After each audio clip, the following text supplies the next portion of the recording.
अस्सलाम वालेकुम नाज़रीन। ड्रामा सीरियल मुकद्दर का सितारा की नेक्स्ट एपिसोड में आप देखेंगे सफदर साहब जिन्हें इल्म हो ही जाता है कि उनके अकाउंट्स में हेरा फेरी करने वाला कोई और नहीं बल्कि उनका अपना ही बेटा है, जिसके बाद तो वो गुस्से से आग बगोला हो जाते हैं कि इस सब की जिम्मेदार शीना है, उसी की तरबियत है, उसके लाड प्यार की नौबत की वजह से आज मैं यहाँ पे खड़ा हूँ। अब तो सफदर मियाँ उसी के तरीके से ही चलते हैं।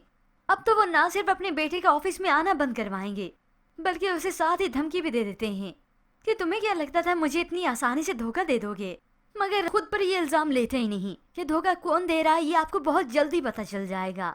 और इसी दौरान वो सामने खड़े हुए राजी को घूरता है। अब ये तो बहुत जल्द इस फैजी को ही वक्त बताने वाला है कि रमशा उसके साथ क्या सलूक करेगी, क्योंकि वो कब तक हादी की तरह फर्मा बरदार बीवी बनकर रह सकती है जब फैजी के सारे क्रेडिट कार्ड ही ब्लॉक हो चुके हैं और साथ ही उसका ऊपर से जो खाता था वो भी बंद हो गया। तो भला वो फिर रमशा के अखराजात कैसे उठाएगा? तभी ये रमशा भी चीखेगी और तब होप्स इसकी असलियत सामने आएगी।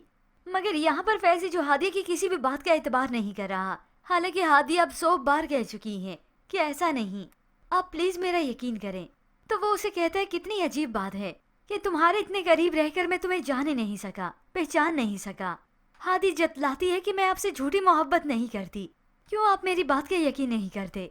आपको अभी भी शक है? तो उसी वक्त फैजी फौरन से कहता है कि मुझे शक नहीं है, पूरा यकीन है कि तुम ऐसी ही हो, तुम बेवफा हो। होप्स व्यूअर्स इस ड्रामे में आप बहुत जल्द ट्विस्ट ले ही आए, कम से कम इस रमशा की हकीकत तो फैजी के सामने खोलें। पर व्यूअर्स आपको क्या लगता है कि आने वाली किस्त में कोई ट्विस्ट आएगा या फिर ड्रामे की कहानी को अभी भी ड्रैग ही करेंगे? मजीद ड्रामा रिव्यूज के लिए आप देखते रहिए उर्दू टीवी।